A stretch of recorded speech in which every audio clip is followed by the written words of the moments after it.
How you doing, everyone? Welcome back.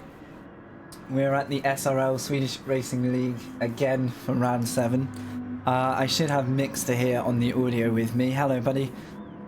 Hello, hello. Good to have you back with me. Thank you again for being on commentary co-duties. It's awesome to have you. Yeah, it's good to be back. We had so much fun last week, so I thought, why not do it again?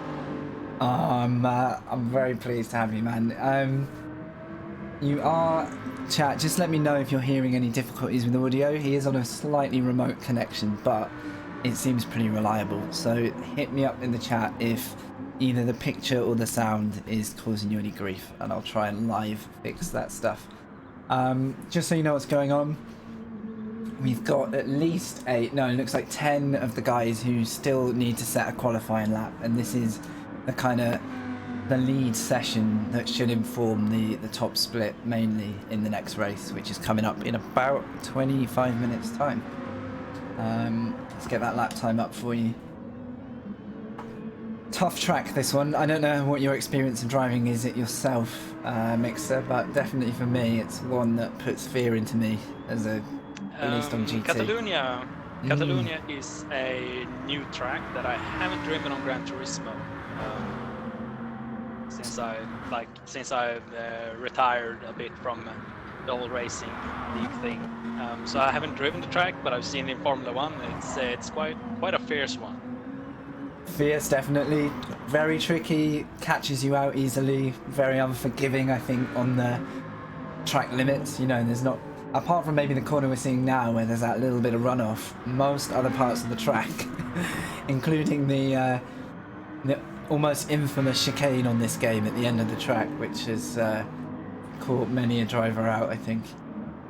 It's sounding like we're getting thumbs up in chat for the audio, and hopefully the picture is fine. So yeah, good job, man. Considering you a remote broadcasting location in what sounds like the middle of nowhere, am I right? Yes, in the deep forests of northern Sweden. Awesome. Which, we still have actually snow outside, so, and ice on the lake. Still snowing out there, man. Yeah, it's about to go away with the spring, but we still have snow. So my brother is actually out skiing as well. What? That sounds great, man. Complete contrast to here right now, by the way. We're in like mad British summer kind of conditions. So. Yeah. But I don't know, a commentary booth in Sweden sounds good to me. Yeah. I can get on board. Oh yeah, I actually remember this track. I've raced on it one time during the Swedish Racing League. That was quite a fierce battle, and I also had my brother in the same team when we were driving Lamborghinis. So I think it was 3 seasons ago. Okay. I remember this track actually. No, we weren't driving the Lamborghinis. We were driving the Audis. Okay. Audi R8. Sorry to cut in, but we've seen Soil. He has got a lap down, but I think that is not ideal for him. We might see him bin that off to the pits pretty immediately. To give everyone a bit of context, the kind of lap times that have been set, I'm going to just bring those up for you. So we're looking for a 1:44.725 is our current pole time. Now I can already see there's a 1:44.298, so there are some guys that could be at the very front of the grid, but current times are between the 44.7s and the 1:45s, basically. I think they're the kind of the lead target times we've got to be looking for here for the top split. Yes, and also I was reminded after last week's commentary that, and I also checked it up myself, TRL Eraser and TSR Svoil is not on the same team, but they have sort of similar liveries, but Eraser is driving for Team Redline and Svoil, I think it's Repsol. I think you're right. It's the R though is doubly confusing. Yeah. So and the liveries are so alike. It's true. I called them teammates last race mistakenly and immediately had to go back on myself. Although saying that, there are a couple of team drivers in here, aren't there? I know the Talisman Supras have got 2 or 3 usually out in the top split, so There is a couple of teammates, and I think the BWT liveried Mercedes. Last race we certainly had at least 2 of those guys. So it looks like Eraser's still heading up with a pretty blistering opening lap, if that's anything to go by. SSGr3 here set a good secondary lap, but interesting to see whether some of these guys feel like there's a bit more pace out there. They've only got 10 minutes here, so it's kind of a couple of track stints at best. Yeah, and like we mentioned last week, there's no fuel depletion, only tire wear during the qualifier, so these guys can go full out on like the first hot lap. Good point, actually, yeah, and the only thing they need to worry about is freshening up those tires after a couple of laps. Yeah. So we got West running here in 5th. He's been a pretty consistent sort of mid to top runner in the last races that we've seen. Curious to see how the Jag runs here, actually. I have no idea how this circuit works in favour of that car or not. The guys are running a pretty standard BOP for anyone who's kind of new to this, but there are drivers who'll be running ballast based on how well they're doing it in the series.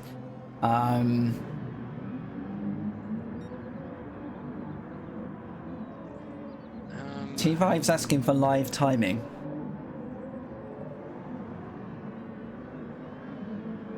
Live time? I think... What do you need, T5? Let me know, buddy. We've got the pole lap, bottom left. Oh, I wonder if it's the... this guy.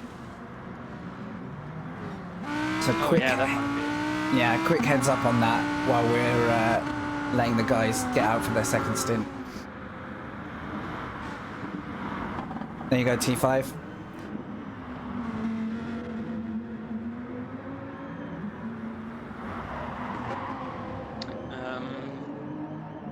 Let's see, don't we have last week's winner in this lobby? Fearpennon, yes, 6th place at the moment. So the 140. I was just looking for him then, thinking, where's he gone? Yeah, I was like, do we? Mr. Fishstick. Mr. Fishstick. Exactly, and since he won last week's race, he's going to have.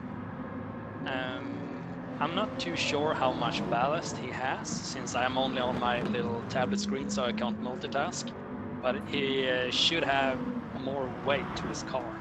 Yeah, I can probably give you that quickly. Let's go back on circuit and I'll tune back in to those times as we get to the end of the session.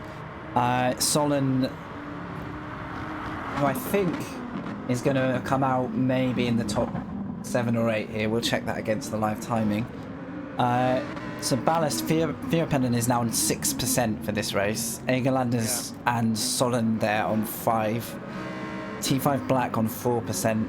And then a number of guys running 3% in the race. So if you see a lack of sort of straight line clout in any of these cars, it could be down to their success ballast adding weight to the car. Yeah, we saw Solon last week. He was riding really hard just with that ballast. He couldn't keep up with Fearpennon at all, even starting, you know, he was second grid position at the start, right? Yes, yeah. And Fearpennon just took off like second after second and won with like, what was it, like a 15-second lead? Yeah, and a lead just built over clean, consistent laps and not having the tricky kind of pit stop traffic.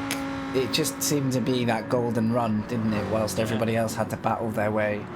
And even though it's just, you know, a percent here and a percent there of weight, it really does affect the car quite a lot. It does, and another thing that will affect the guys is the top 8 on the grid, we believe, will be on medium tyres as per the rules. So there's an opportunity for the second half of the field to get on a more aggressive tyre compound up to the super soft.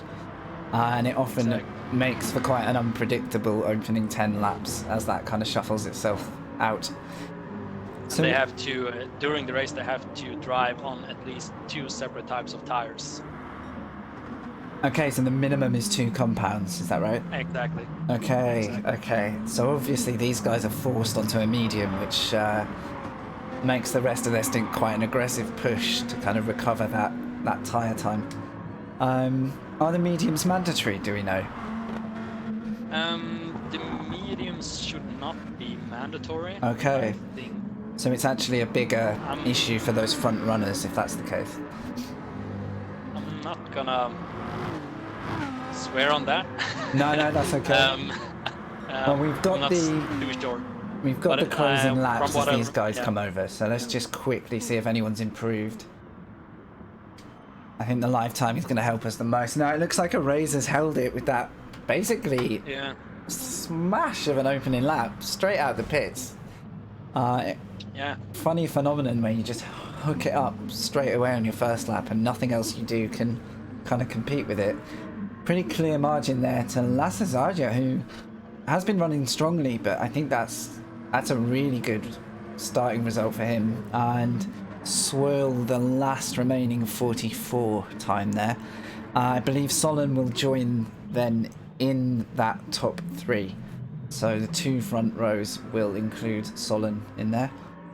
And then a really, really close set of times. Look at the Tornroth downwards. We've got a 45-1 for 4 of those guys, at least 5.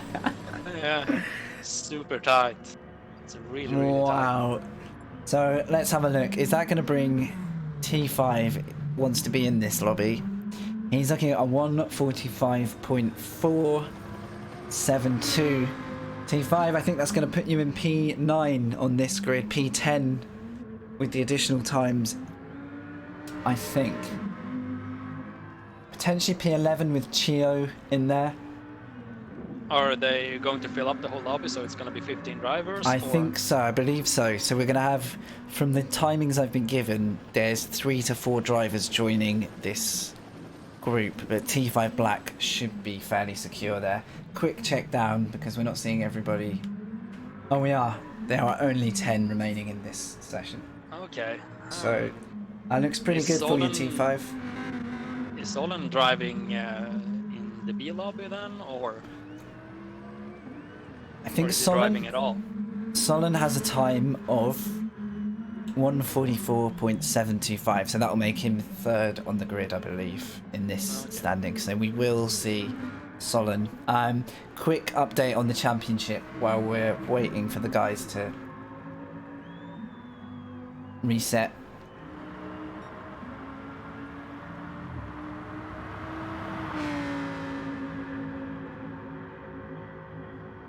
Now you guys can see it, now I just need to be able to see it. Yeah, so Eraser is our one to watch, as well as T5 Black. No wonder he was keen to know if he was in the top lobby for qualifying, because the points available are obviously higher in lobby A than they are in the lobbies below. So Eraser does head up the championship, but really closely, followed by T5 Black.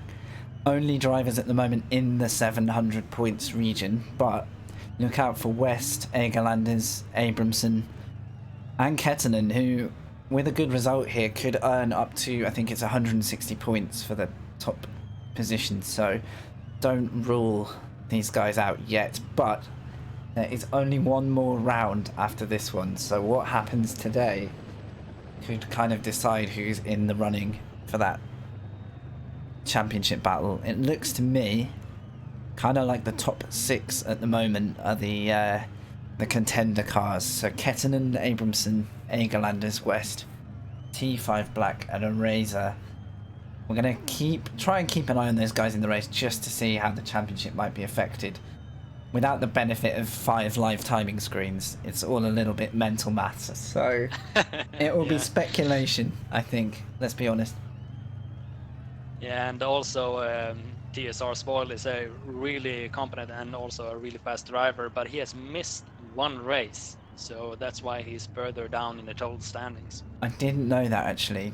So he's actually, the potential he's shown has been, well, not only strong in terms of championship, but the sort of the driving, not aggression, but the confidence to make the moves we've seen in the last races has kind of kept our jobs lively for sure. Like you almost can't take your camera off him, but obviously this is more than a one-car race. But keep an eye out for a charging Swoil who, a win today, and he might find himself gunning for that sort of late championship fight. So yeah, he might at least be able to pull himself up into the top 5, and who knows, something might happen to the top contenders for the championship. They might crash out or make a mistake or disconnect or whatever. What might happen. And So, we've seen front runners running around a minute behind the field just with some bad luck in terms of how that race falls out. So yeah, nobody is safe. Solon last race went with into the first corner, 2 tires out on the side, and spun out the car and rage quit. So he got 0 points. He did not finish that race, so 0 points for him. That's what happens. Even if you're in the A lobby and you quit the lobby, you don't get points for being last. You get a DNF and you get 0 points. Yeah, so you're actually sacrificing your position and giving points to the guys who do finish their race. Exactly. So yeah, exactly. Yeah, it's something to think about. I believe we're just waiting for the race lobby to be booted, guys. So give us the next 5 to 10 minutes to just let the grid get assembled. As always, we're looking at a rolling start with a formation lap, with the leader crossing the line kind of being the trigger for the start of the race, as you'd expect. Well, the way it works is when each and every driver crosses the start-finish line, they're allowed to hit the gas. So it's not when the leader passes the start-finish line, it's when each individual car does it. Okay, so each driver's actually got to be restrained enough to see the other guys put the foot down, but no, they've got to wait for their moment. And that rule came up because we had so many turn 1 incidents, and people jumping the start, and just it might be a bit latency or something like that, and like they react differently. So that's why we implemented that rule. Seems a smart way to go, especially as, if you don't know the format, this is an hour's worth of racing. So what happens in the first few corners is, it's not inconsequential, but there's a much bigger picture in the race for the guys to think about, which isn't necessarily being the first into turn 1. Even though, those leaders aren't going to be worrying about that too much. No, and since we implemented that rule, we've gotten a lot less complaints for the administration group to handle. Because somebody jumped to start here and there, and then we have 3 lobbies and like everybody complaining, so we were swamped in work, just looking at replays and giving out penalties, and it was like it was just a mess. Yeah, the need for stewarding suddenly doubles. I think anyone who's tried to run their own series, including I was mentioning CRN last week, the Clean Racing Network guys, they have similar effort involved in keeping it fair for everyone. So I guess the more fundamental things you can have in place to limit I haven't got the word, but when an incident is kind of, there's 2 sides to it, so you don't want a race to be clouded by too many of those. Where if there's a clear start rule, you either break it or you don't. Good evening, everyone in chat, by the way. We are live. We are ready to race. The lobby is being built for the race right now, so hence you're just seeing the hold screen. I've got Mixter here with me, who's joining again. Hello.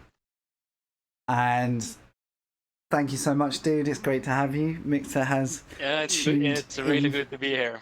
Yeah, it's awesome, man. It saves me an incredible amount of vocal cord as well. So hopefully, again, I can survive this one. If you're unsure of the format in chat, good evening, everyone, by the way. Hey, Stig. Hey, T5. Hey, Metalhead. Hey, Chris. If you're unsure of the format or what's going on, just shout it in the chat. We can see it. Obviously, the focus has got to be the race. I can't see it. True. but I'll do So my if best. anybody says hello to me, I'm gonna say hello back to everybody because Tell I you can't what, see the chat. if you're there in chat, say something nice about Mixter. Keep it, keep it friendly. If you bully him, I will let him know. No, we've got a nice chat usually here. Yeah. So It's a real pain to commentate all by yourself for like an hour and a half, including like qualifier. I've done it before you came into the whole SRL series. And it takes a lot of planning, a lot of also like research about the drivers, and I also jumped into like the after lobby party sort of, where every driver like sometimes we're 5 or sometimes we're 10 people, and chatting with them and like looking at all the weight penalties and all the penalties given out previous race, and it's a lot to do. So it's definitely easier to be 2 commentators for this kind of thing. absolutely, yeah, it's a lifesaver. I won't deny it. And also, Mixter, obviously, if you see anything happening while I'm barking about a Lamborghini going sideways, then interrupt as ever, mate. If you see any action going on, and we'll try and cut to it for the guys. Keep an eye on the minimap. Chris Cross literally said something nice for Mixter, so there you go. You got the literal something nice. Thanks, Chris. Hey, Gravender is looking for timesheets. He wants to know the deal. Sorry, man, that lobby's closed. I actually can't offer you any more timesheets, but hopefully you got a look at it. Good luck for your race. The racer was fast. We did enjoy your race last week, so I don't know. I didn't notice if you're split A today and whether you're in our broadcast, but wishing you a good drive, mate. I'm going to see if I can put a tune on in the background just while we're letting the guys set up.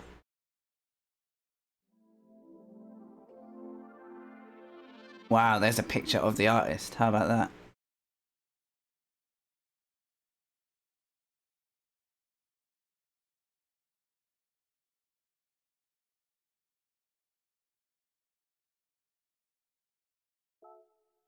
All right, we've got a lobby. This is good news.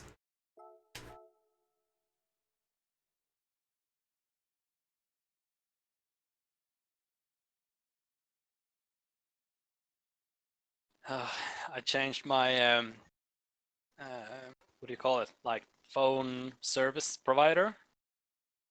Okay. And yep. What I didn't know was that this provider is really bad for when you're out in the woods.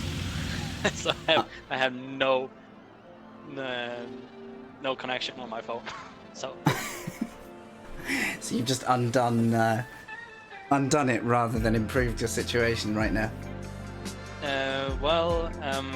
Right now I'm running off my dad's 4G router with 500 gigabytes of surf, so I'm fine in that department. But I wanted to like pull up qualification and all that since they post that in the administration group, since I am inside that little group. But I don't have any service, so I can't check. Almost useful, sadly not. Yes.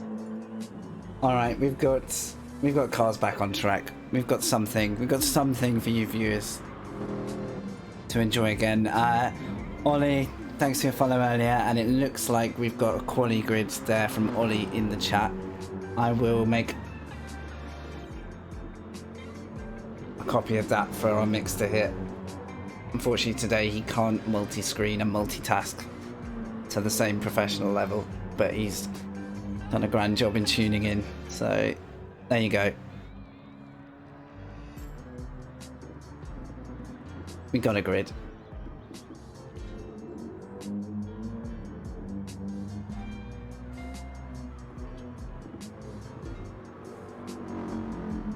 Well, as long as the viewers can see it, I'm all good. Yeah, anyone who's still there in the chat should now have a confirmed list, which I'll read out for you guys. So, congratulations, Eraser, one of our championship frontmen, secures pole with the 44.2. SSGr3 did secure second with a great lap there. Solon close behind, actually. There was merely a tenth between the two drivers. Then P4, we've got Swoil. P5, Gravender. So great qualifying there from him. This is going to be a lively start. I can feel it coming. P6, we've got SSGr3. Good improvement there from SSGr3, who I think was a back row starter last race. And we did see him come forward a few places. So interested to see how he gets on with the combination here at Catalunya. We've got Tornruth in row 4 with SSGr3. West and Chio, row 5. Egerlanders and Blackbird, row 6. And then Fearpennen and Scanningen. So Fearpennen, again, now we've seen him at the front of the race, we've seen him at the back. It looks like he's got a job to do today from the back of the grid. So keep an eye on that, whether he's going to be able to push forward. That's going to be an uphill battle with 6% weight penalty. Well, exactly. Ideally, he would have a front row position and then do his best to hold that. How that is to battle other cars and stay in the slipstream. And especially here, that straight is pretty long and unforgiving if you're carrying weight. So that corner exit that we're going to see now, that SSGr3 is just going to cut through. Pretty much a run down here is going to take you into one of the big overtaking opportunities on the track. It is a pretty tough circuit to find an overtaking opportunity on. It really, as I've said, turn 1 is a huge braking zone, and then unless you're really opportunistic, that back straight into the hairpin is kind of the next obvious window for the guys to make a move. Other than that, it really is going to take some kind of battling and some mistakes made if we're going to see moves. Yeah, either that or just tire management and tactics. Let's see here for a second. Like the third corner, that right-hand sweeper, that's a really good opportunity if you have better tires to overtake either on the out or the inside, coming up to that sharper 90-degree turn. That's true, because that corner is severe on your tires as well, isn't it? The lap after lap. Yes. Turn 3. Especially if you have like a front heavy car that is going to understeer quite a lot. Then you can, if you have better tires and maybe a mid-engine car, you can hold a tighter line, and then being able to keep a higher pace through that corner up to the turn number 4. Very true, and I think the likes of Fearpennen and Eraser, they're going to be in that MR club in the Lamborghinis, so we definitely want to watch as we see the wear take place. Versus the likes of the Jaguar, which, as you say, you're talking front heavy cars that are really putting pressure on the two wheels that steer the thing. So how they progress through worn tyres at what I think is quite a punishing circuit on the tyres, that could really change the shape of it. Blackbird in the Supra. Supra should have some pretty fast legs here at Catalunya. I don't actually know how it'll fare alongside the Lamborghini here, something I'd be interested to watch. Plus the grunt of the Mercedes, which we all know isn't shy of some speed on the straights. So, bit of potluck, I think, into turn 1 until the race settles down. Like, could be anyone's here. I think the Supras are going to perform quite well. They're a bit more balanced than the Mercedes. So my bet is they're going to perform quite well. Yeah, and with quite a responsive car relative to the Mercedes. The Mercedes obviously very planted, very powerful, but that Supra has a real kind of aggressive turn-in that you can make the most of. Yeah. So we're being asked what time the race starts. Yeah, great question. Any time now is the truth. 7:30 is our predicted race start time. The only thing that's going to delay that is if we're waiting for connections. So I would say within the next 5 minutes we're going to be seeing a race start. There will be a low speed formation lap as well, so if you are late to the party, you've still got a few minutes to sneak in there without anyone knowing you were late. Thanks for joining us. I hope this is a good race for you to watch. It's Mixter on commentary alongside myself. I'm FrankLucid, as you know by the channel. This will be... Mixter Maker. Mixter Maker, yes. Yeah, I hope you don't mind me abbreviating to Mixter. It rolls off the tongue quicker. So. Yeah, it's a lot faster. Mixter Maker is a former driver in the series. He knows many of the names in here and has raced alongside them, so he's going to be here. And I was also the second season champion. I didn't even process that information. I'm underselling you here, Mixter Maker. I'm just gonna back out here and let you do the job. I think. Former champion. Former champion. Yeah, former champion. Also one of the founders of Swedish Racing League. Me and Spoil. For those who don't know, me and Spoil started this whole thing because we got sick of lobby rammers in the open races, the daily races. So we just found a few dudes and started racing, and then it grew into a whole series with an Excel sheet, and then Bornhall sort of took over and we stepped back a bit more and became more administrators, and Bornhall just took the whole league and just ran with it. So that's how it came to be what it is today. And it's a pretty sizable group now, isn't it? I mean, we're talking 3 lobbies each round at the moment as a fairly regular thing. So this is lobby A, which is the fastest split of the 3. But it's a pretty closely contested league that runs points through lobby A, lobby B, and lobby C. So really, although we're seeing kind of a 15 or so car race here, there has something like 30 to 40, maybe even more than 40 drivers competing at any one time. I think on the website there are an astounding amount of registered drivers. But, when we're talking active drivers, it's around the 40 mark. That's immense. Yeah. And, you know, 20 to 30 of those drivers who are very, very keen to jump up to this split if anybody has a slow day. So, yeah, not shy of competition here. We've seen some really clean racing too. Very respectful driving in the series, but no fear to send a move or two. So there's a great kind of balance so far that we've seen, where guys are really thrashing it out side by side, but 9 times out of 10 staying out of trouble. There's been a moment or two for us to get excited about, that's for sure. I remember Svoil in, was it turn 3 at last week's race? Interlagos, he was just Interlagos, where he was going on the outside and just holding the outside all the way and like sweeping past. It was a really nice overtake. And we saw, that being the beginning of some side-by-sides that lasted 5 or 6 corners through the constant left-rights at Interlagos. So. And then when you have 6 cars going 2 and 2 side by side. Yeah, there was a battle pack that was on the radar, just this clump of blue, all trying to drive around each other. So we will try and bring you any battles that we see.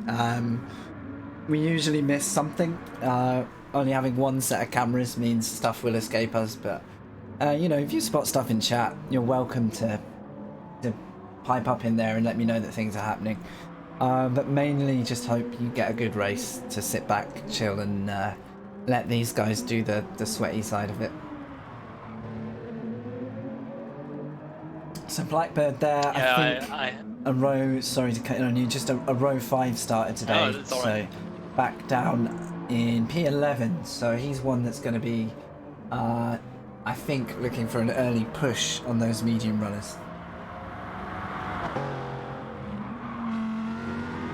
And I also, after last week's race, I talked to Spoil, like a post-race sort of interview, and he was quite tarnished.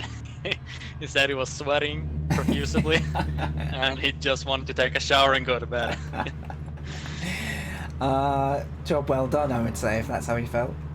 Yes, these guys really they push really hard, and a lot of guys have been stepping up gear-wise as well.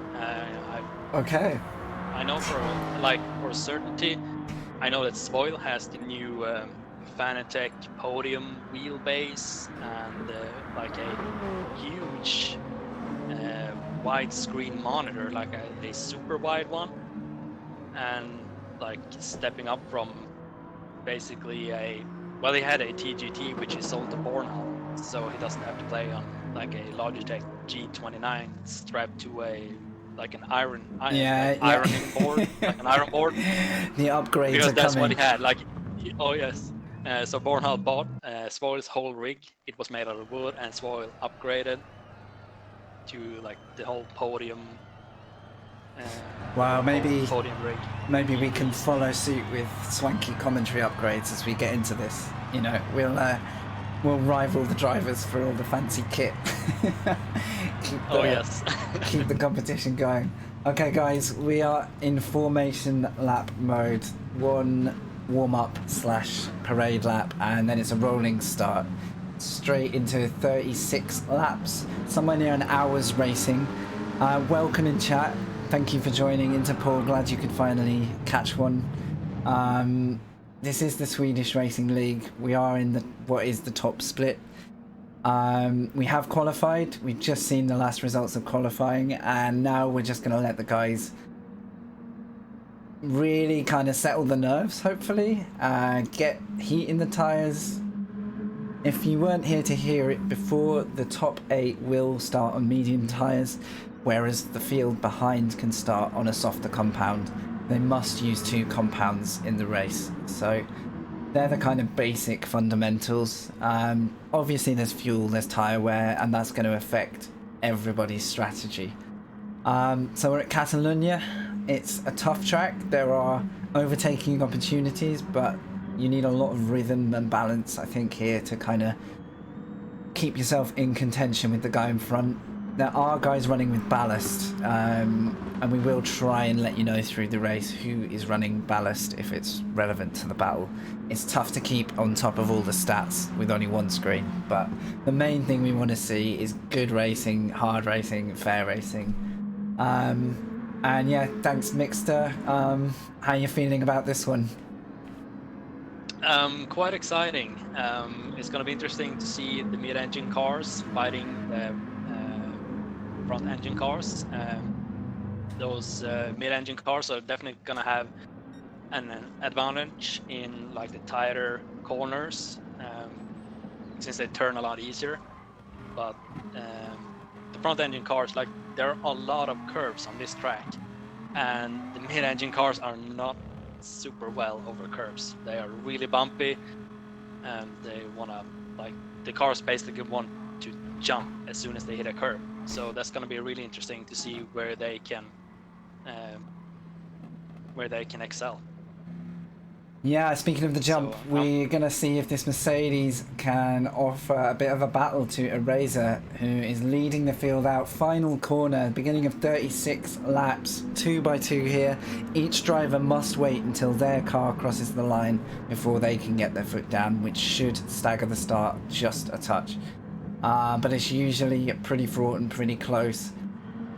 It's looking clean, it's looking very tidy. We're over the line. Eraser leads the field, and it looks like he's got a brilliant start. That Mercedes is going to have to tuck straight in behind the Lamborghini. Already a small gap to P3 and 4, but the balance of turn 1 is going to really shape the field. Solon and Swoyle, close battles. Great early first turn here. Looks clean, looks tidy. I can't see anybody dropping off the field. We've got Las Sazaja here already putting pressure onto Eraser. Maybe his best opportunity is now, before Eraser has time to even settle into the race. Let's see if we can watch this battle on board.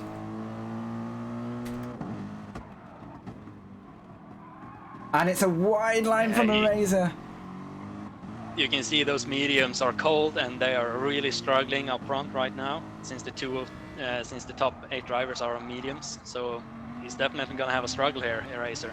He is, and you're going to see a kind of chain of 8 medium runners really forming a train behind the guys who have started on the softs or the super softs. So we will try and look out in the midfield, but looking back now from Eraser into the hairpin. Oh no, and there's a major outbreaking. Oh, that's a huge hit. There's a big hit from SSGr3. It looked like he maybe just missed the timing.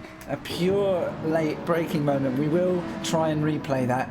Now, SSGr3 has been the worst affected by that incident, but Eraser, that's a costly bump for him. Luckily some runoff there, so he hasn't been ditched into a gravel trap, but immediate drama here. Let's just see if we can go back and check that out for you. So we need SSGr3 here. Oh. Unfortunately, I was on my rear camera. His breaking point. Yeah, it looks like just a pure mistake there. Really unlucky for him. Not the start he'd have wanted. And now we're going to see he's under pressure into turn 1. Did anybody receive any damage from that? Let's have a quick check of that. So he isn't running with any damage. And if we can get back to, I believe he's up in 4th. Eraser here. Somehow these guys have survived. I don't actually know how that's happened. But good for both the guys, because neither would have wanted that addition to their races. This could shake up the championship in terms of Eraser's point score though. So already potentially a post-race incident to be reviewed there. There is a kind of stewarding process. So if we hear anything, we can let you know. So Gravender looks like he's made a strong start, kept his position in the top half of the field. Gunning now for Swoyle. Looks like that Mercedes is hanging on nicely in the slip of Swoyle.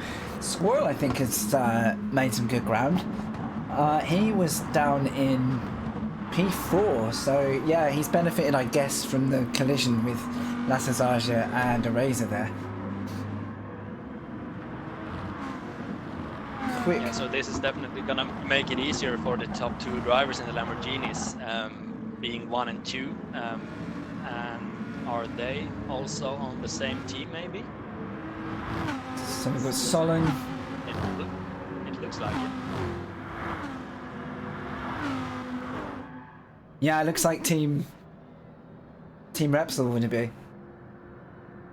Leading the field. So let's see if these 2 drivers are just going to try to break away from the pack here. You can see Solon here extending his lead to 1.3 seconds, so it's going to be interesting to see if Swoyle is going to be able to actually keep up with it. Yeah, it looks strong at the moment. We've got yellow flags. I don't know if I can see who that is. There's a car off. Here we go. Let's follow the camera through here. I have tried to save a replay. I kind of need this car to filter back now. We can... Okay, it looks like SSGr3 maybe is retired. I've got nothing on the replay to suggest there was an incident. So is that just race abandoned, or is that a connection problem? I'm afraid we didn't see the nature of him going off there. Whether that was an additional off that would just cost him the run. It looks like that car isn't going to be going any further. Just an eye on the back of the field here, just while we kind of catch up with everything.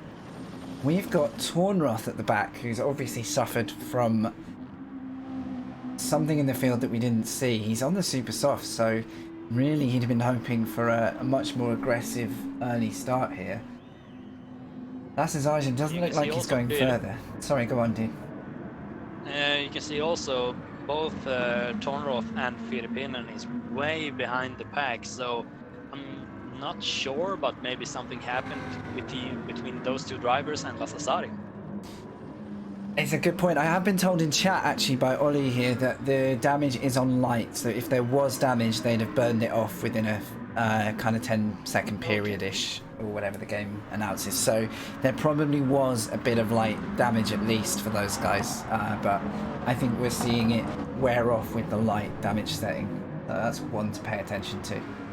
Okay, that's something new to me, that they are driving with light damage. Okay, maybe a change in the rules. Well, it looks like Solon has kind of used this opportunity to carve out a bit of a gap for himself here.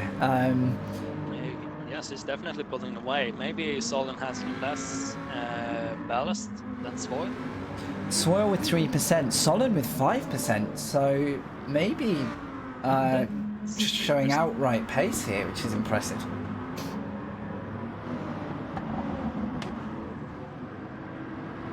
So just practice more. You put the hours in. Swoil's leading a chain of cars at the moment though, which might suggest that ballast is having an effect still on his car. So Solon with the clean air looks like he's kind of making the most of the space. Gravender with a strong run, keeping that AMG competitive. Looked like Swoil just got a bit of a weight transfer going sideways into the final sector. We've got the hard pushing Eraser. They're going wide there. Exactly as you said, you get those MR cars over the curbs or two wheels down, and it's a hold your breath moment. Egerlander's here, putting him under some severe pressure. Yeah, you can see like the difference here between a mid-engine car and the front-engine car. The mid-engine car is so much more unstable over the curbs. That's quite a Achilles heel of those type of cars. Gravender there with the look down. I could just see it ahead up the road, but I don't think he had quite enough of a run on the straight to make it stick. Waiting maybe for a better opportunity, but a Razor is not going to wait for an invitation to get involved here. So let's just keep an eye on this 4-car battle. Is that a move? That's a very, very fine margin there, but again, Gravender may be smartly thinking of holding off until it's a clearer move down the inside. Otherwise, those two guys can end up pitched a few places back, and we've seen the result of that already. Looks like a strong... Carry on, buddy. I'm just going to tune back here because we've got a four-car battle from 7th. We've got a fight in the back as well. That Jaguar getting more loose than he'd have liked. Too many wheels off the track. And the Supra goes for a very unlikely move into the high-speed And the run. Porsche on the inside. The Porsche is going to make this 3 wide into the hairpin. Okay, no, we've got Stiligadan watching, trying to fend off West, who gets the outside move done there. Great little opportunistic move. The two Jaguar drivers, I guess, not looking to wreck each other's races. Chio leads this group slightly in a safety net, but Blackbird under major pressure from the Porsche, which, has he gone deep? No, he's contained that well. I did think for a moment we were going to see the Porsche go very deep into that chicane. I did see a rogue Lamborghini there. There's a few pit stops going on. Vierpennen looks like not... was it Vierpennen, Svoil and Eraser going in for their first pit stop? So perhaps doing their best to throw those tyres. Vierpennen surprisingly so, because he started from the back of the grid, so I'm wondering if the incident has forced him into rethinking that strategy a little bit. Yeah, I saw that they put on the super softs as well, so they're going to try to push really hard here. And I think when they come out, they're going to have free air as well. We'll keep an eye on that. It's a really good point, because we saw it into Lagos. The guys who came out into the battle packs in the midfield ended up burning time trying to make their way back on the fresher tyres. Quick check here. Egerlanders is running soft, so he is running a slightly faster compound than some of these medium runners. I think we'll see that Gravender here, yeah, one of the medium starters. So it's kind of the net effect here of having to start on the medium tyres. You're soaking up pressure for as long as you can, whereas these soft runners behind really want the clean air and they want some space, so should make for a bit of a dicey few laps for these guys. Obviously looking out for those soft tyres going off peak, which gives a bit of balance back to the medium runners. So, Swoil, we're just looking back to see those who've dropped due to pits. Holding 8th with Vierpennen directly behind. And Razor in 10th, having now pitted. Stiligadan, I think, in the same situation there. So we're just starting to see that moment where the field kind of jumbles itself as different strategies take place. Big amount of curb there for Tornroth. You won't want to be eating that too many times. There's a hefty penalty in the form of a spin if that curb gets you out of balance. Huge lead for Solon though. He's just taken this. Since those lead cars, we saw the outbreaking of La Sazaja, the unfortunate incident into the hairpin, and it's really given Solon a break. The second Lamborghini did pit, so he's further back in the field. So Egerland is now holding on to second, but Chio, don't rule out Chio here. Chio started further back on the grid, I think P9, so running a very strong race, even despite the pit stops. I think we'll see that he's maybe made a place or two in the chaos here.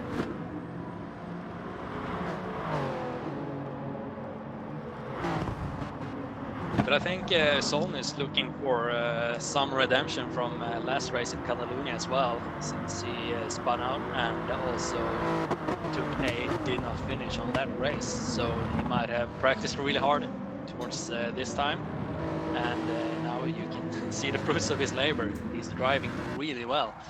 Yeah, and I guess you know, a smart driver, they'll channel that slight disappointment, frustration into the effort they put into the next, as you say. So they'll be in highly charged for this, despite being a little bit frustrated from the events in the previous race. I was just on board here with Scanningen to see if that Porsche was going to be threatening the Supra ahead, but as we know with the Porsche, as soon as we get to the start-finish straight, it's kind of the weak spot for that car, and he's going to have to work really hard in the twisty sections to make that work. I am going to keep an eye here on Swoyle, who's already attacking West.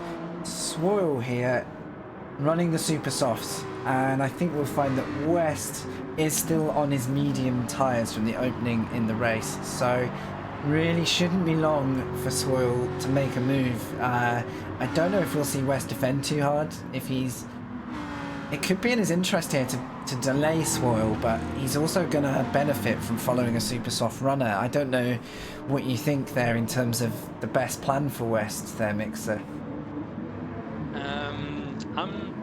If I was West, I would probably try to hold up the Lamborghinis as long as I could. Yeah. But for Swoyle, since he's on such grippier tire, I don't think he's going to have a problem overtaking. He's just, you know, on this lap caught up to West, so I think he's going to outbrake him in the next few corners. This could be the move. This is the natural brain zone. He has gone to the outside though, which suggests West with the defensive line. Can he cut back? He's got the acceleration there and the inside line, but that inside line very quickly becomes the outside line. Swoyle shouldering his way, making sure he does not get pushed wide, which he nearly did. He's gonna be, again, a bit unlucky with that second right-hander because there's just not a wide line there, and he's had to wait. Great defending from West, those tyres, and he's going in the pits. So doing everything he can to make the seconds and cause a bit of a headache for Swoyle, who is closely followed by Veerpellen here on a bit of a charge, I think, after that early incident, which we didn't catch on cameras. Veerpellen maybe not rushing for the move. I think we've got teammate Lamborghinis here, so... Yeah, I think Veerpellen with also the ballast that he has is quite a lot higher than Swoyle, so I think he's just trying to maintain and not wear out his tires too quickly. Yes, that's very just true. Follow and try to just follow, Swoyle, and put down some quick laps. Especially if he's now on a strategy to try and reduce his, you know, his overall pit time or pit amounts. You're definitely leaning on the faster guys to kind of tow you through those stints. Oh yes. Let's have a quick rundown of kind of how the race stands. We're 10 laps in already. We're nearly a third into the race. This is bonkers how quickly these races go. It's super fast. So Solon's still with a strong lead, but I am noticing Egerlanders at the moment may be showing the pace to reduce that gap. I don't know if it's a tyre. We are seeing him at the end of a stint relative to a more stable set of tyres. However, fuel-wise, both drivers in a very similar situation. So I think look out for Egerlanders here, especially after the next pit stops. And that Supra has a really well-balanced tire wear compared to the Lamborghini. If you look at Solon, his left rear tire is really worn out. Yeah, and we're relying on a lot of, you know, front brake ballast to try and compete with that, you know, just on a stock setup, which not always ideal for the driving style of each guy. So yeah, he's doing well to manage that. So we're seeing Chio take the lead. I think now the pit stop cycles are gonna see a bit of shuffling around. Let's keep an eye here though. Swoyle, Scanningen, they're in the Porsche. Vierpennen, who now has a Razor joining him. So we've kind of got this 4-car fight for the front whilst some other guys have pitted. So to be honest, really difficult to predict here who's where on their strategy. We can try and quickly do a tyre check. So Vierpennen there running the Super Softs, and Razor on the Super Softs. Vierpennen, however, is very low on fuel, so maybe slightly out of sync here. Also due a pit stop, I think here we've got Scanningen holding third at the moment, but that's going to change. Swoyle, however, on fairly fresh Super Soft tyres, but very low on fuel.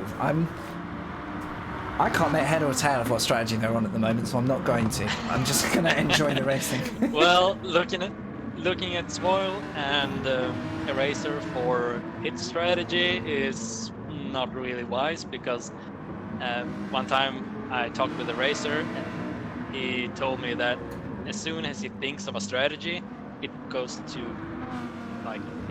it goes straight to the ditch, like it goes to hell. Okay, it's just a distraction. When he just drives on feeling, when he drives only on feeling, he performs the best. Very good. So it's a very sort of shoot from the hip kind of drive and respond as he goes. Yes. Kind of fits with his overall driving style, that very opportunistic kind of focused driving style Definitely. That he shows. And also, you don't know how you're going to end up in the race. Like we saw a racer taking pole position, getting shunted from the back, and then moving down into the field. I mean, so much can happen that can jumble around your own strategy, so you have to revise it. That's true. I mean, yeah, the best made plans can kind of get undone, like we saw on lap 1, really. Any plans for those guys that had the collision were reset immediately. So, Solon, am I right, was the guy affected by that? Am I remembering correctly? It was... affected by... it was Lassasage and Solon, I believe, who were the affected cars in lap 1. Or am I getting that? Am I getting my... No, it was Lassasage and Eraser. Eraser, thank you. Which makes a lot of sense, actually, because if I'm going to flick back through the order... Eraser looks like he's still... Oh, he's there in third. I've missed him. Thank you. Yeah. I thought we'd lost Eraser. I had a horrible moment where I couldn't see him. So Eraser, again, we don't quite know whether he's owed a pit stop to some of these guys, but looking like he's managed to hold on to a fairly competitive position despite being pitched back to about 6th. He's shyer of fuel, but, you know, Gravender isn't too far off. No, he's definitely inside of the slip. Yeah, and it looks like he's been tracking a Razor for a number of laps now, so also an opportunity for Gravender to kind of save a little bit of fuel, save his tyres, but stay hung on to one of the lead cars. That Mercedes has no problem in the slipstream with its grunt. We've seen it. It's like a train. Yeah, we've seen it every race so far that we've commented on. If that Mercedes gets hooked into a slipstream, you're not really going to drop it unless there's a driver error.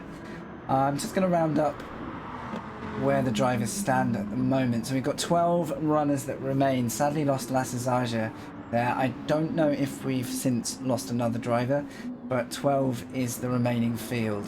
So Tornroth, who we did see was the victim or involved with potentially another car.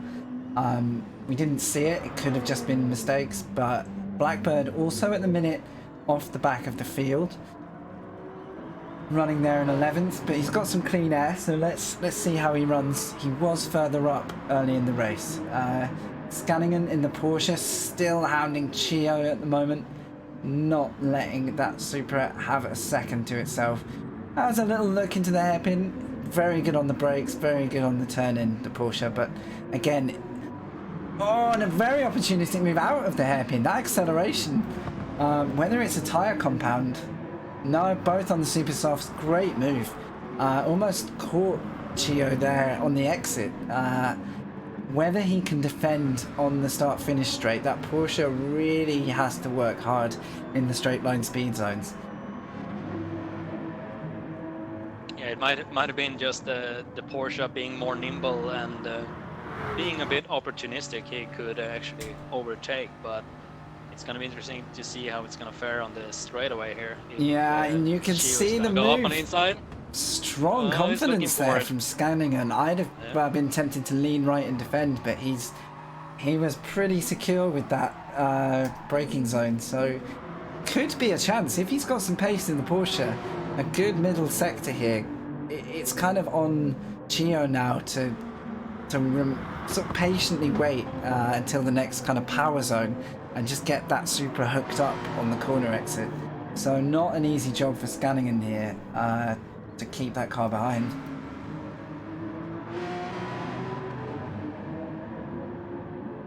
Now Egerland is currently running P7. Vierpennen looks aggressive, looks like he wants to make the move.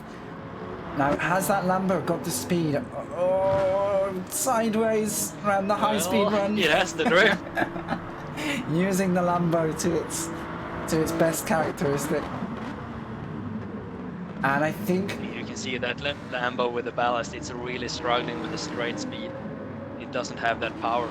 Yeah, the 6% weight stark contrast really to most of the other runners. Egerlanders is running 5%, however, so there is a chance that if Vierpennen can find the opportunity, there might just be enough horsepower in that Lamborghini, especially with that exit from Egerlanders maybe a little wider than he'd wished. Let's see if we can go on board and watch the pressing Vierpennen, who I don't think will be afraid to show his nose here if he gets... Oh yeah, he's creeping further and further. Is he gonna go for it? The menace of that car. It's more of a look. I don't think he's got the momentum, but it feels like a move that could happen. Looks like he may be lining up an exit here out of turn 3. Having to hold back though. Looking for that inside. Thanks for the follow. Thanks for watching, everybody in chat. We've got some great racing on here, side by side. It's a late move. Very respectfully held back there. I think Vierpennen's absolutely on it and desperate to get going, but pretty composed there from Egerlanders. He's just put that Supra exactly where he needed to in several corners. Great defending. Kind of stalling the momentum of that Lamborghini, which just looks like it's got great pace. I'm wondering if there's an opportunity. Let's follow this battle down into the hairpin. It looks like a late dive. He's lunging. He's lunging. There's yellows ahead. I'm going to try and catch up with what that is. I can't see what the source of the yellows is. Has someone had a moment? Is it just a wide car? Oh! I'm seeing a car go backwards. It's Gravender.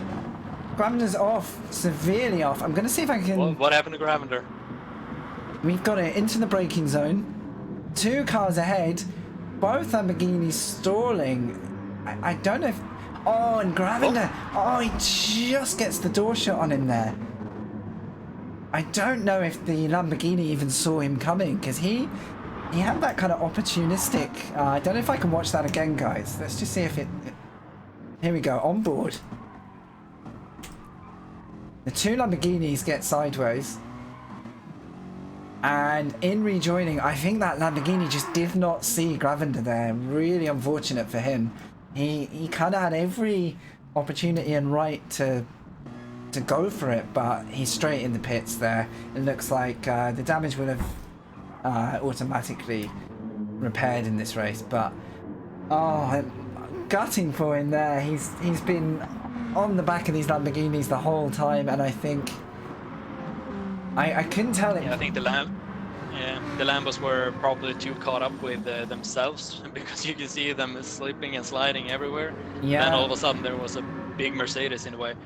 And you know, as the rejoining car, that Lamborghini, he may have to be looked at in terms of just, you know, whether that rejoin was a-okay. So as I've said previously, that's these things, yeah, they do get reviewed, as you've pointed out before. That's gonna be a shot for shot to see exactly what happened, and then the admin group is gonna decide on if there's gonna be a penalty or not. Exactly. I'm quite pleased we caught it. Actually, it was a bit of luck in terms of which car we focused on, but yeah, good to actually have an explanation for the incident, because it's always frustrating for a driver to have to run from the back, but often better that we can explain why. So look out for Swirl here. He is building momentum up behind West. I will try and do a tyre check for these guys just to see how they're pitched in race strategy. So super softs there for Swoyle, who is swatting, weaving on West. Let's go on board, looking behind. West here, also on super soft, slightly worn, but that Lamborghini does look so aggressive here. It looks like a really well set up pointed car. And as you predicted in qualifying, the front heavy cars such as the Jaguar just battling understeer. All the while the Lamborghini just, you know, rotating so well into the corners. Opportunistic move there potentially, but no. I think Swoyle knows the hairpin is coming, knows he needs a good run. Again, he's just tucking in behind him. I think he's just waiting for the hairpin. Yeah, biding his time, gets the run. Now he's being forced outside. We've seen West defend here already today. Let's get on camera. Positions the Jaguar well, gets his braking right, but is the exit good? And the cutback seems to have worked, but again, twice in this race, we're going to see these cars side by side. This time Swoyle may be thinking better of the outside line. We saw him kind of get closed out here before. Maybe the smarter move then is to survive the chicane. Is it going to be another run into turn one? This is a battle between some of the lead cars, so we're going to stay with this. Let's try and go on board with Swoyle here in a second. On the hood of the Lamborghini. I don't think he's going to be able to make a move into turn one. Although it's a very late overspeed, and I think... Oh, he's peeking it. Cheeky peek. Swoyle with his trademark look down the inside there, but showing maybe... I mean, we're almost at half race here. We're at Catalunya if you've just joined us. This is the Swedish Racing League, and we've got a bit of a fight on our hands. I am going to look back at P456 in a moment, because we've also got... I just don't know where to look. We've got a 3-car fight developing here. I'm going to come back to this just in case there's a move from Swoyle, who may be again biding his time for the hairpin. Meanwhile, in Chaos Pack number 2, we've got Fierpennen now with a Porsche. I'm wondering if he's just got past the Porsche or whether this Porsche is on a flyer at the moment. A little hard to know who's on what stops and strategy. Let's go back to the battle between West and Swoyle, because as predicted, the hairpin again. Outside line for Swoyle. Gets the nose ahead, but he hasn't got the position. Can he? He needs that outside line into the left kink here. But West, too wise for that. That Jaguar seems really composed, even if the Lamborghini's got the outright speed. The Jaguar just not budging, not making a mistake. Again, maybe it's turn one that's going to give us the opportunity, but it needs a flawless run. And it's a pit stop for both drivers. And they're both pitting. Let's see if we can pick up on them as they exit, because fuel and tyres might shift the order. We've got Fierpennen staying out at the moment, so is Scanningen, Chio.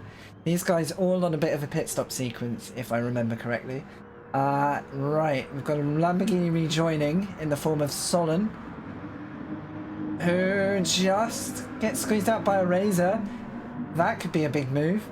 Egerlander's cycling forward in the Supra, and West has, I believe, come out several seconds ahead. Unless I've missed the Lamborghini. Yeah, Swoyle way back. Yeah, Swole is definitely on a different strategy. I wonder how much fuel he's put in. Yeah, quick check on that suggests that he... Oh, that's a lot. Wow, this could be a, in terms of fuel, maybe not tyres, a run to the end. And he'll claw that time back later on. Yeah, I think Swoyle has noticed that he, like, when we look previously, when he's driven a few laps, he was really low on fuel, but his tires were really well maintained. So I think he's shifted his strategy to drive longer on the super softs with a lot more fuel. And just optimizing his ability to look after the tires, like you say. So I think we've seen Vierpellen here low on fuel. We're expecting a pit stop. Whereas, well, similar result for the Porsche, and the Supra maybe on a slightly longer stint at the moment. So most of these guys we expect to filter back through the field. Now, a Razor, I saw a Supra get lively there through the chicane, and that Lamborghini of Solon just about holding its grip. I think these Lamborghinis are charging forward at the front of the field now. I don't know if a Razor owes a pit stop. Looks like he's got plenty of stint left. I'm just wondering how he compares. Fresh tyres for Solon, who I think was the outright leader by some seconds before. Again, I could be mixing my Lamborghinis here, so correct me if I'm wrong. Solon was like the leader of the whole race with about, I don't know, 3 to 5 seconds. Perfect. But since he's fueled a bit more now compared to a Racer, since a Racer has, you know, been shunted and fighting. Yes, true. Back, or the midfield. Yeah. Is Solon gonna drive 16 laps? Was that his final pit stop, or is gonna do another one? Yeah, it's on the verge, because I mean he's got fuel to go, but is he gonna need a top up later? I wonder. Just a kind of splash and dash style stop, as they would call it.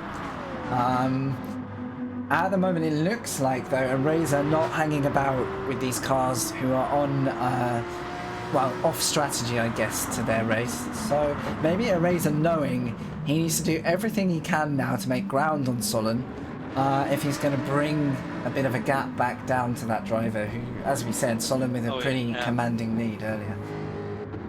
Yeah, I think a Racer is definitely planning another stop, so he's just going to push to the max right now and do another stop and try to get away as far as he can from Solon, do a pit stop, and then maybe try to catch Solon as he's really on like really old boots. Exactly. Looking like a good gaggle of cars here. Blackbird either being very polite and leaning over, knowing he had to pit. Not ideal for him there, because he pretty much had to bodge his pit entry to let those aggressive as ever Lamborghinis go. Two teammates here, wondering if there's going to be a move, but it looks like I don't think Vierpellen is going to attack with his weight. I think he's probably just trying to manage and survive. Just a shout to the chat here, guys. Welcome to the Swedish Racing League. This is round 7 at Catalunya. One more round to go after this next week, which is a double sprint kind of race at Spa, or like a shorter format at Spa. So we've got an awesome round to come. Say hello if you're in chat. Thank you, Java, for joining us. Hey, Metalhead. Hey, Interpol. Ollie, thanks for your updates. White Tiger, I know there's a lot of you in there.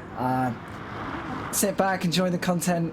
Let me know how it's going in there. I'll try and keep an eye on that chat, but really I've got to keep an eye on the Lamborghinis threatening to bin it, and actually Swoyle saying, hey Vierpellen, I'm not going to hold you up now, mate. Get on with it. Let's let's work together, mate. Taking those tires.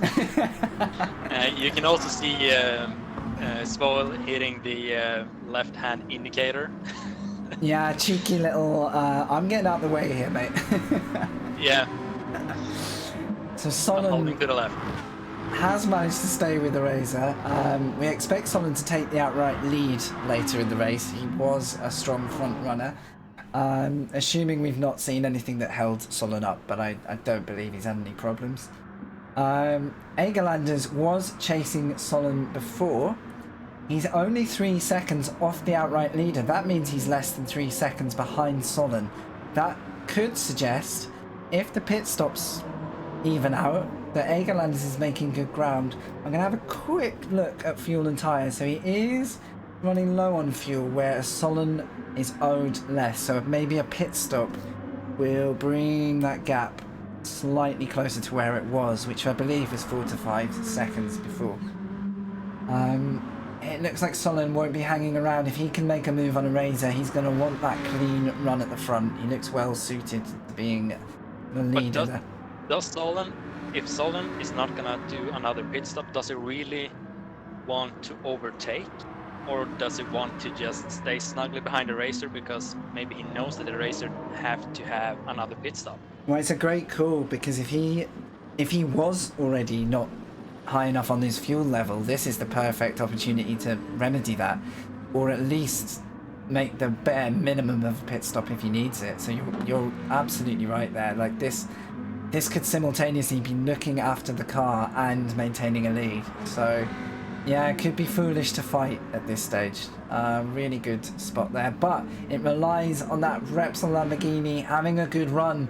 If he's getting loose on the exit, Solon's going to be kind of forced into taking command of this, and it looks pretty defensive. There's no sign of a Razor saying, hey man, you go ahead. He needs Solon to be battling and slowed down, even if that means dropping Solon into the clutches of the driver chasing him, who, well, let's keep an eye on it. He's now 4.2 seconds behind, but is this battling going to cost him too wide? Solon's still on the chase. It didn't pull off for him there, but maybe just some smart defending. If the opportunity arises, Solon is going to definitely go for it. And keep an eye on Egerlanders here. That gap's just shot down to 3.4 again. So if these two are kind of guns out battling, there's going to be a kind of friendly invitation to the two behind, West here and Egerlanders, who can see the battle ahead. There's not much more encouragement you need to put your foot down when you can see that kind of kicking off in front. Let's join the guys. You can see it there in the 7 and 8. The Swole has dropped another position. Swirl there, is he? I think maybe that fuel strategy at the moment, is he having to run that heavier car and just hasn't got the pace? Or it does seem further back than we'd expect.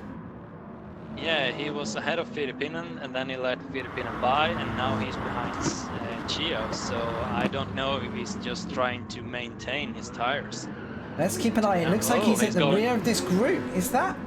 Oh, I thought we had an off there from the tyre squeals. It looks like everyone survived. So yeah, Swirl is caught up in this pack here with Gravender still kind of recovering at the head of the group, having had the unfortunate collision a few laps back. It looks like Fear Pennon's in the middle of this. Maybe Chio came out of the pit. Yes, Chio's pitted, so that's going to break up between the Lambos. Okay, he's pitting now.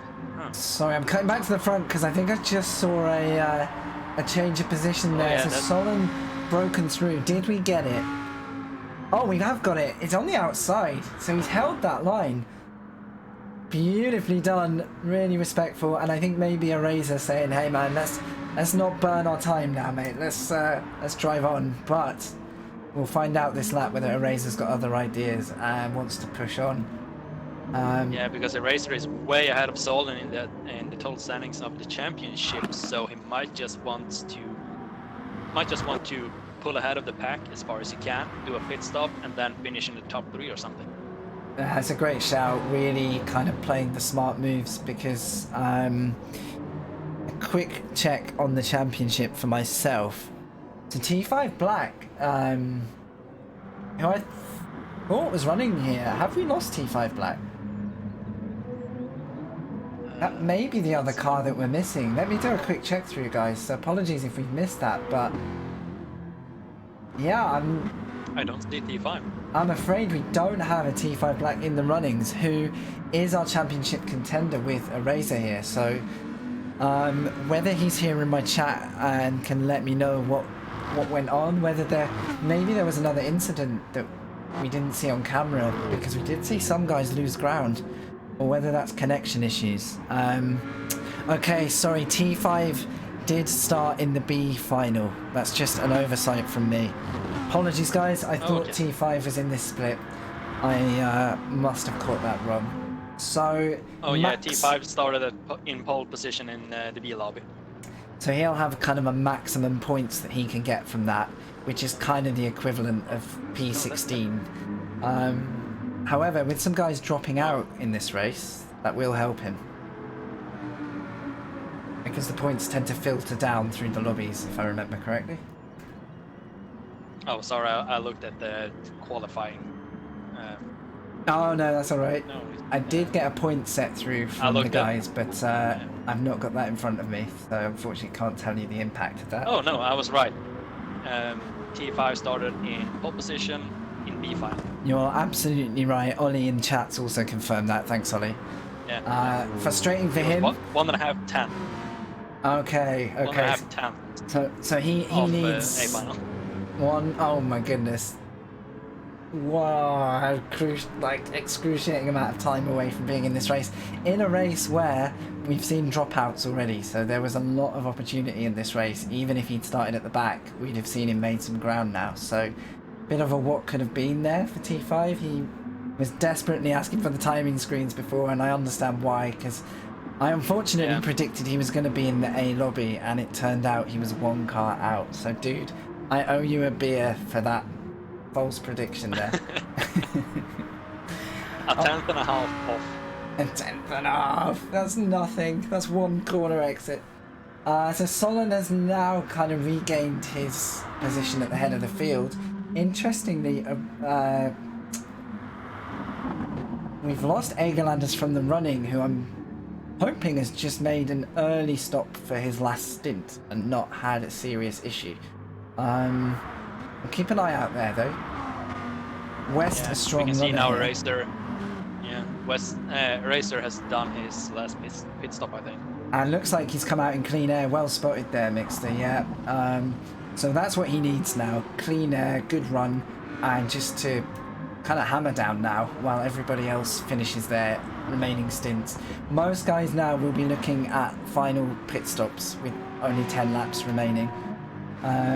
Unless guys are having to dive in for a late tyre gamble, or I don't know if guys will go for fast lap. I don't know if that's a big draw here with a quick change of fresh tyres, but remains to be seen. You do get points for the fastest lap, but I'm not too sure how many points.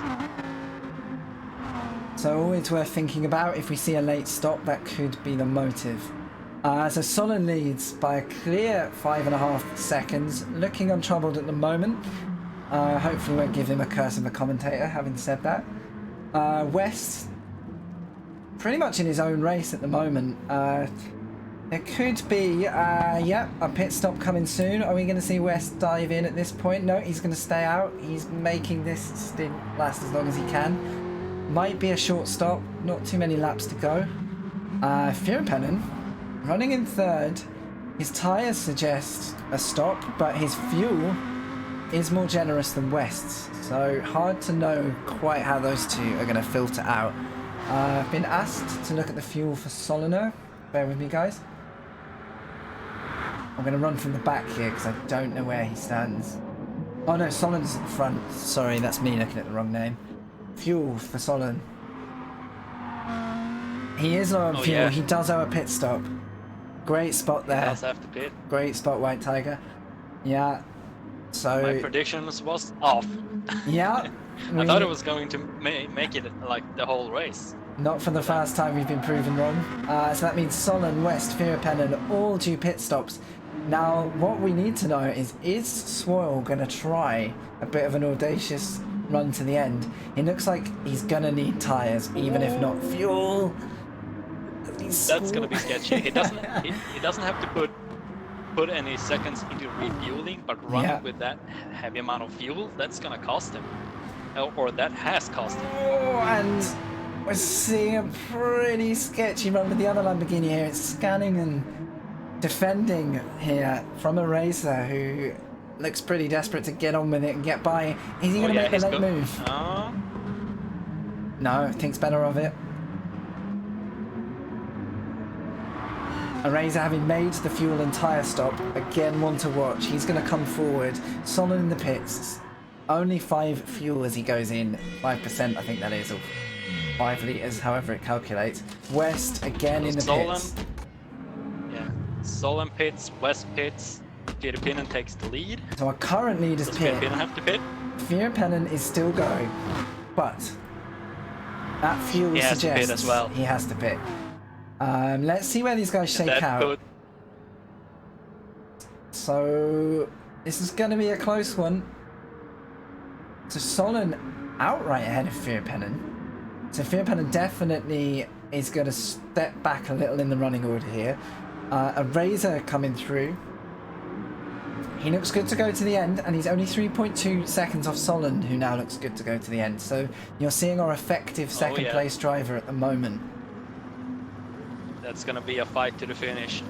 Let's keep an eye on that in the last 5 to 6 laps, if not before. Scanning and really running with a Razor there as much as he can. We may see...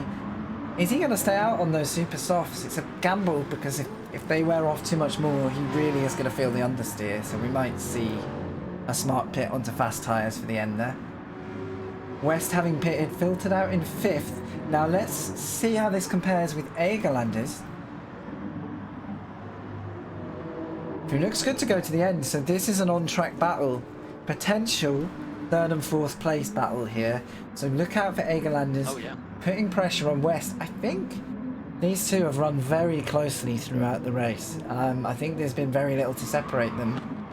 Some awesome tyre squealing going through there. I'm going to say it's a Lamborghini, but I didn't see it.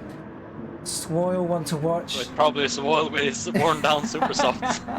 Let's just give him the credit anyway. He's on fresh tyres now, and it's only 4 seconds from Egerlanders.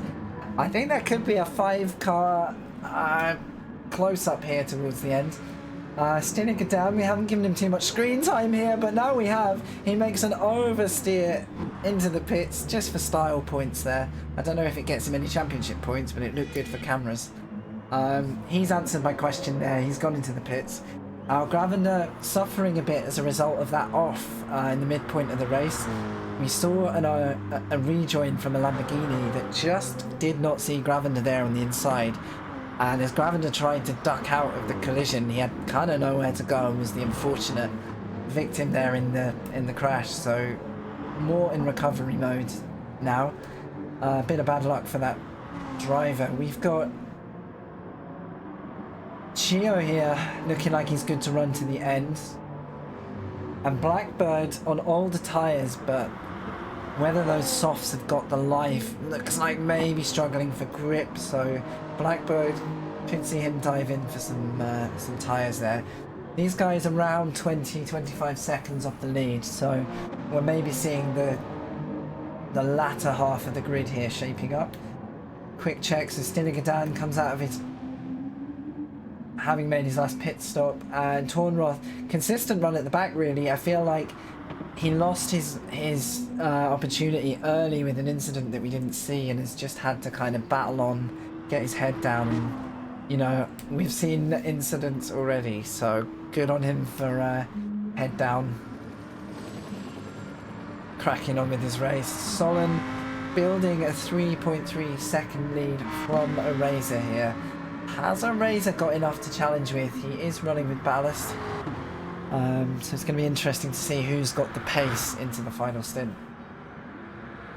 Well, these are definitely like top drivers of the Swedish Racing League, so I'm not too sure if a Racer is going to be able to catch up to Solon at all.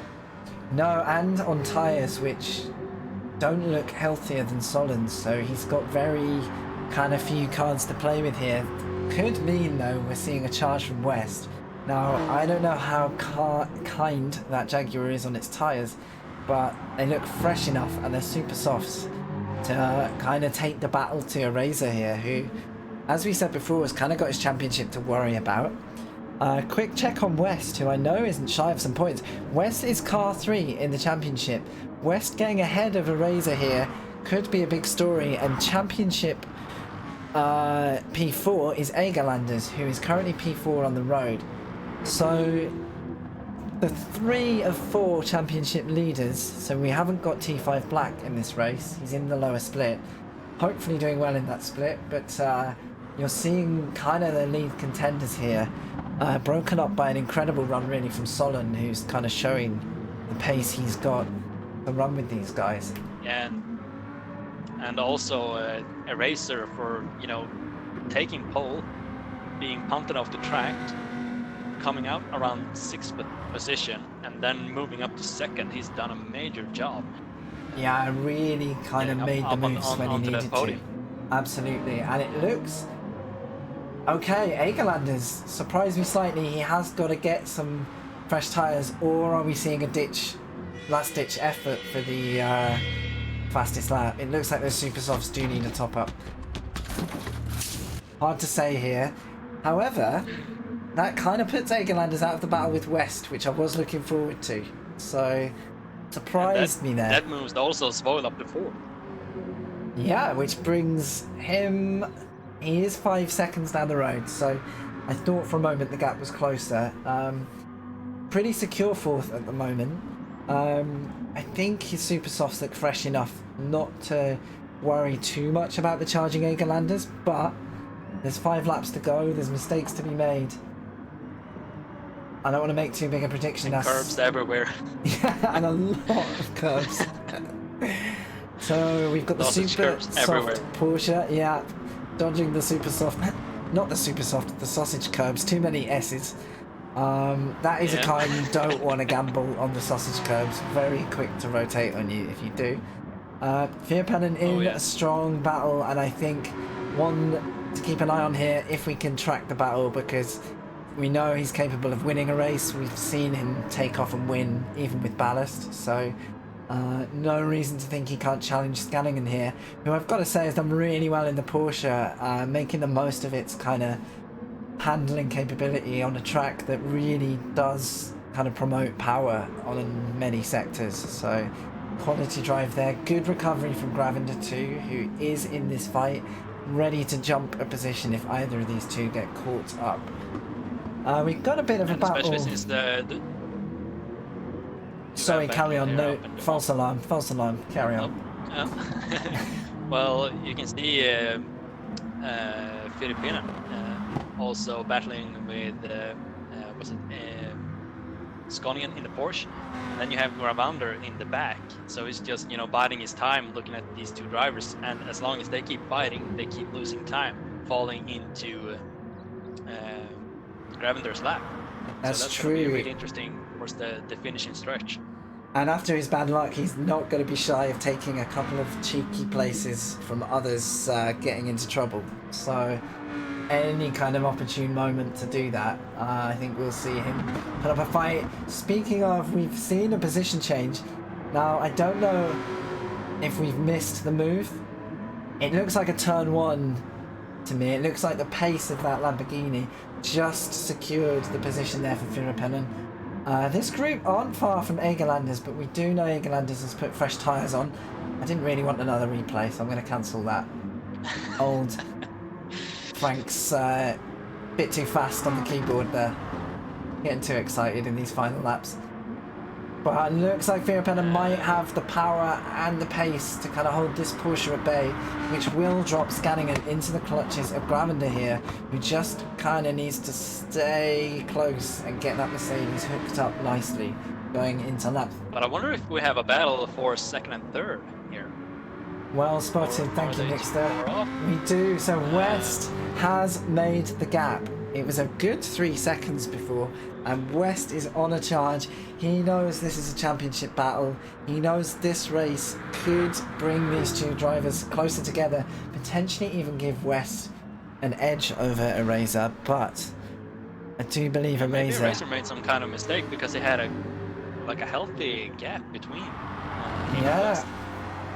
And a quick check on tyre health. We are seeing Razor just hasn't got the fresh boots that West has, so West has done really well here to put himself pretty much in prime position to hunt down and distract, do anything he can to put a Razor offline, who didn't catch the apex there. Maybe those tyres really soaking up the pressure now.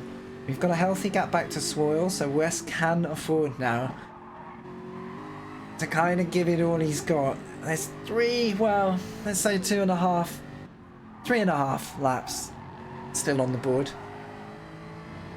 There isn't really a move yet, unless we see a mistake from a Razor. It's still too early, but what I'd love to know is, has that Jaguar got the pace on the slip with the very powerful Lamborghini? I think a Razor, we know, carrying a little bit of weight. The success ballast, only 3% for him.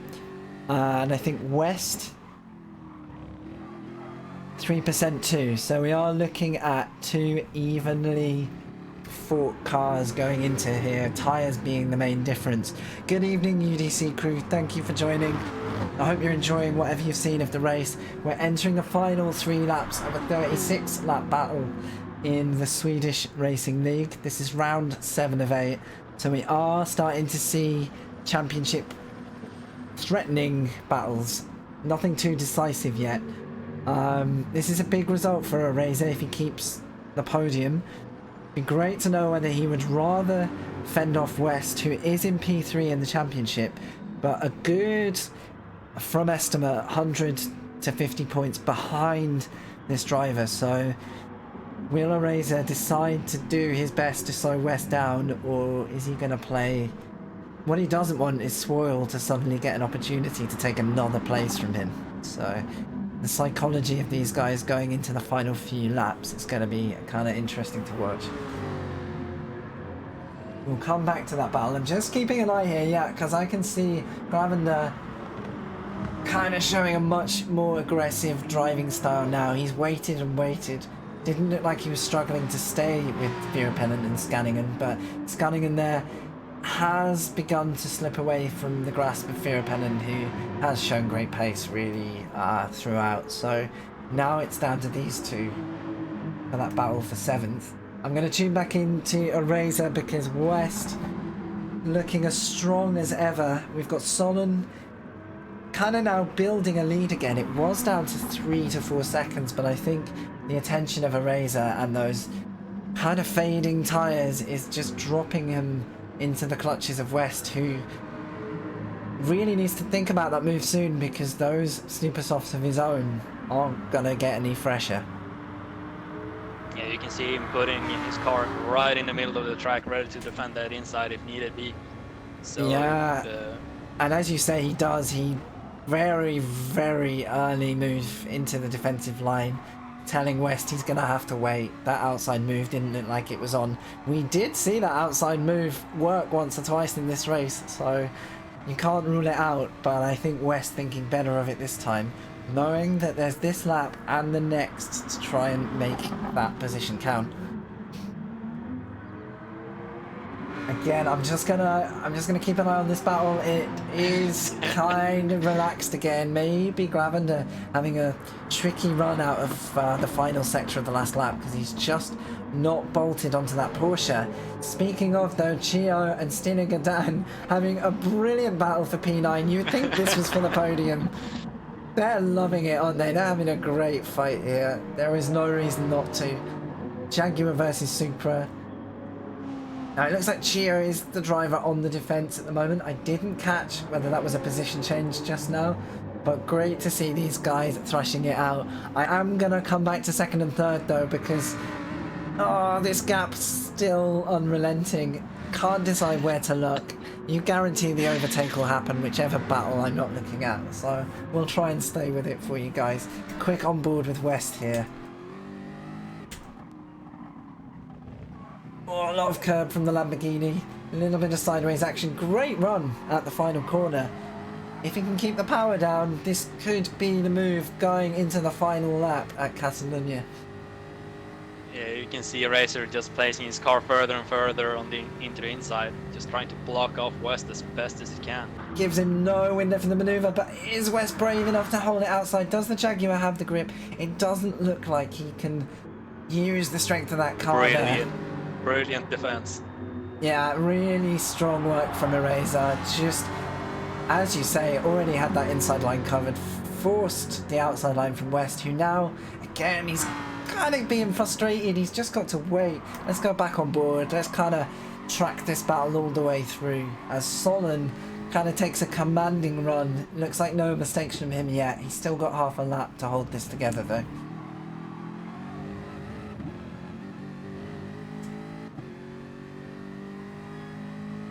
Into the mid-sector, needs to keep the Lamborghini stable. Looks like he's just within track limits there, making the most of the road. As always, this fast, awkward right-hander over the hill. But I have to say, the run from Eraser was very strong there. Maybe West just doesn't have the grip in the Jaguar there to make the most of it. The Lamborghini's so strong through those kind of mid-speed, aggressive corners. Back to the leader on his final run. Through redemption. Yeah, through the chicane. He's recovered well. He's done a great job here. Solon really commanding. Congratulations. Great run to the finish. Takes the P1. We're going to cut straight to Eraser here, who does the job. The run onto the start finish is actually extremely short. And Swoyle, half the gap to the guys in front. Takes fourth with Egerlanders. That late pit stop just seemed to take him out of the battle there. Vierpennen, great recovery. Scanningen keeps 7th. Gravender follows in 8th. Does well considering the incidents earlier in the race. And Stina Gadan here has passed Chio based on what we saw last. I knew we'd miss it, but congratulations to him. He just creeps into the top 10 with Chio. And Torroth gets the 11th. So what happened to Blackbird here? Blackbird just rounding up the field now. Maybe just didn't have the perfect run to hold his position. Great race again. Congratulations to Solon. He's shown the strength of that Hurricane. Major effort from Eraser. Huge effort there. And I mean, I almost want to rewatch lap 1 already just to see where those guys were. Because 36 laps later, my mental map of what the race was doing has disappeared. Yeah, Eraser taking pole position, being shunted on the first lap, moving down to like 6th or 7th, and fighting his way back up into 2nd, and also fighting off for several laps. West being right behind him, really major job from Eraser. Absolutely, and good performance. Yeah, and the unfortunate Lassazage there, as you mentioned with the incident, didn't carry on through the race. We didn't know whether that was due to that incident or whether another incident had made it kind of a retirement. So unfortunately lost him out of the battle there. Would have been great to see that fight. Solon started on row 2 and kind of really didn't look back with that.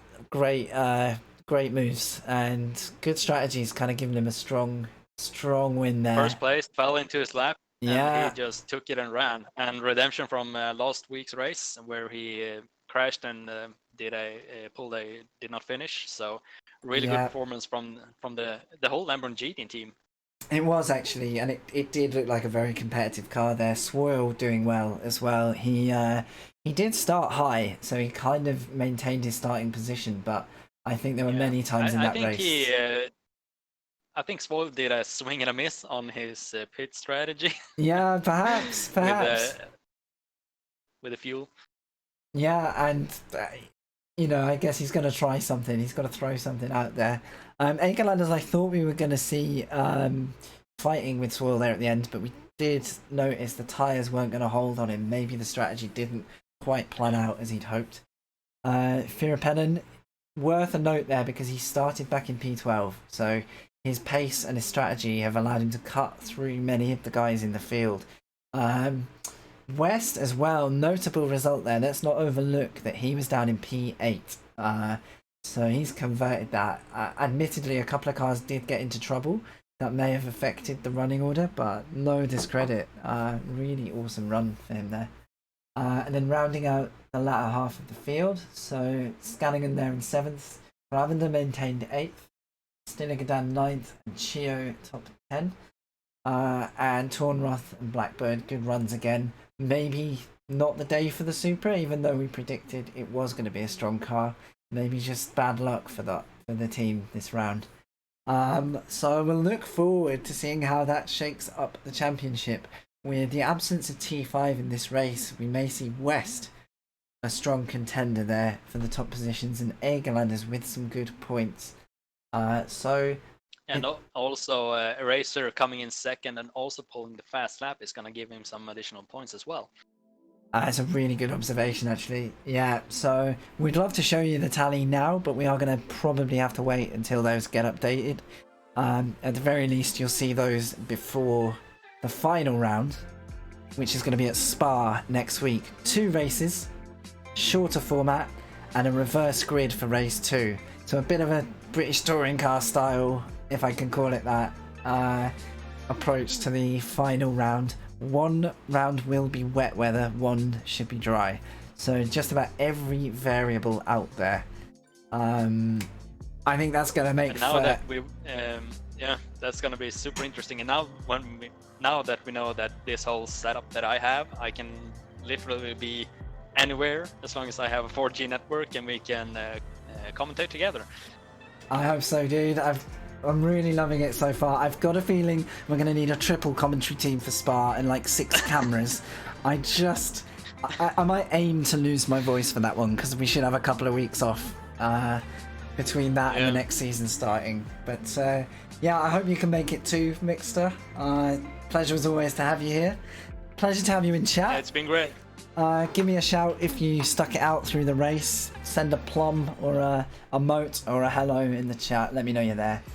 Hope it was a good broadcast. Hope we caught a lot of it for you. It's a bit of a mission to see everything that happens, but it's a lot of fun to bring you these races, and I think again the driver level was awesome to watch. So I'm going to close the stream there, guys. Thank you so much for being a part of it. Thanks for all the support. Everyone who's came in, said hello, just enjoyed the content. We are back same time next Monday for the final round. Put it in your diaries. I'll shout about it on stream when I've got my voice back.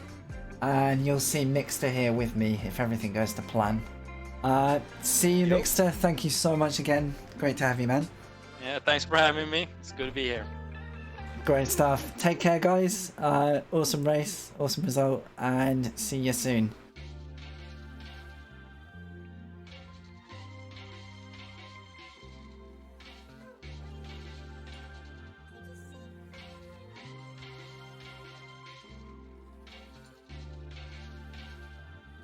Oh yeah, that was a really intense race as well.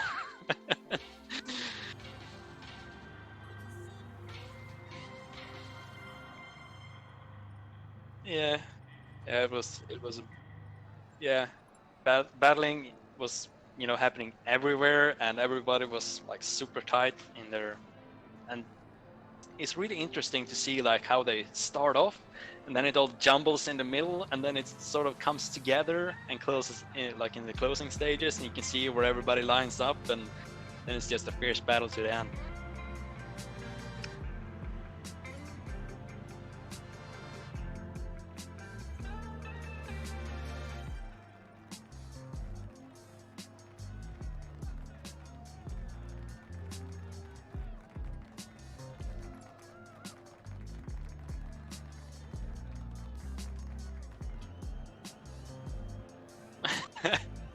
Oh.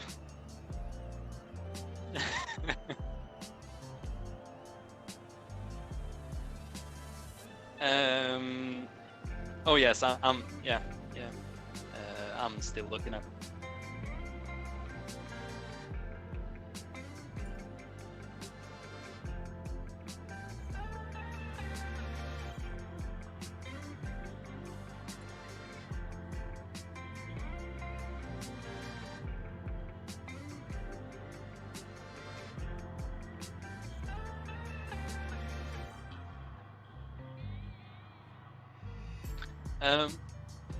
It depends if, like, thanks to Corona, it's really hard to get like work since I've just finished my studies. So